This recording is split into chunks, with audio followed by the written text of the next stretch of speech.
మజ్జిగలో ఊరబెట్టిన మజ్జిగ మిరపకాయలు అంటే ఎంతమందికి ఇష్టమో నాకైతే చెప్పండి, కామెంట్లో చెప్పండి. సో నేను మా ఇంట్లో అయితే ఊరబెట్టిన మజ్జిగలో ఊరబెడతామండి. సో ఆ మిరపకాయలండి కారం అనేది లేకుండా చాలా అంటే చాలా బాగుంటాయి. చూడండి, నేను హాఫ్ కేజీకి చాలా ఎక్కువ అయితే అనుకున్నాను, కాకపోతే కొంచెమే క్వాంటిటీ కొన్ని అయినాయి. సో నేను మా ఇంట్లో ఎలా ప్రిపేర్ చేసానో చూపిస్తాను. ఫస్ట్ అయితే ఇక్కడ నేను 1 లీటర్ వరకు అయితే పెరుగు అయితే తీసుకొని కొంచెం బాగా మజ్జిగలాగా చిలుకున్నాను. దాంట్లో కొంచెం పసుపు కూడా యాడ్ చేశాను. సో అందుకని కలర్ అలా అనిపిస్తుంది.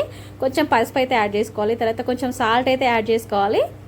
తర్వాత ఒక నిమ్మకాయ అండి, ఒక నిమ్మకాయ అయితే రసం అయితే పిండుకొని ఆ మజ్జిగలో అలాగా వేసుకొని మళ్ళీ ఒకసారి అయితే మొత్తం గిల కొట్టుకోవాలి. తర్వాత ఇక్కడ నేను పచ్చిమిర్చి అండి, పచ్చిమిర్చి మనకు బజ్జి మిరపకాయలు కొంచెం లావులా ఉంటాయి కదా, సో అలాంటి లావుల మిరపకాయలు అయితే నేను 1/2 కేజీ తీసుకున్నాను. సో వాటిని మంచిగా నీట్గా అయితే చక్కగా కడిగేసుకొని నేను మధ్యలో కాట్ అయితే ఈ విధంగా అయితే కాటు పెట్టేసుకొని ఒక 1/2 కేజీ అయితే తీసుకున్నాను. నేను మధ్యలో ఇలా కాట్ అయితే పెట్టుకొని మొత్తం నేను మజ్జిగ అయితే ప్రిపేర్ చేసి పెట్టుకున్నాను కదా, సో ఆ మజ్జిగలో అయితే ఈ పచ్చిమిరపకాయలు అయితే మొత్తం వేసేసాను. మొత్తం వేసేసి కొంతమంది ఏంటంటే ఒకరోజు ఊరబెట్టి మరుసటి రోజు ఎండకేసి మళ్ళీ ఊరబెడతారు. అలా అయితే ఏం అవసరం లేదండి, నేను చేశాను కాబట్టి చెప్తున్నాను.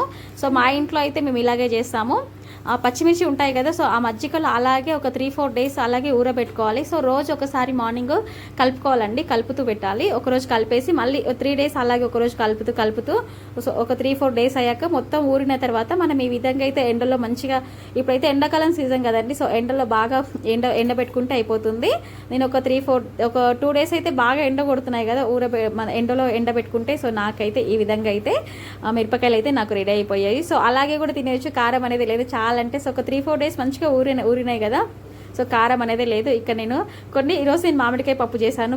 పప్పుకు కాంబినేషన్లో బాగుంటుందని చెప్పేసి కొంచెం నేను ఆయిల్లో వేసి మీకు ఫ్రై చేసి చూపిస్తున్నాను. మిరపకాయలు అయితే ఫ్రై చేసుకున్నాను ఆయిల్లో నేను. తర్వాత ఇక్కడ మామిడికాయ పప్పు చేశాను నేను మా ఇంట్లో అయితే. సో మామిడికాయ పప్పుకు కాంబినేషన్లో చాలా అంటే చాలా బాగుంటుంది. సో అందుకని చెప్పేసి ఒక్కొక్కటి ఇలా చుంచుకొని తింటే టేస్ట్ మాత్రం నెక్స్ట్ లెవెల్, చాలా అంటే చాలా బాగుంటుంది. ఇలా ఈ మామిడికాయ పప్పు కాంబినేషన్లో ఎంతమందికి ఇష్టమో నాకైతే తప్పకుండా అయితే కామెంట్. చాలా సింపుల్గా అయితే మజ్జిగ మిరపకాయలు అయితే మీరు కూడా మీ ఇంట్లో ఈ సమ్మర్ ప్రిపేర్ చేయండి. Thank you for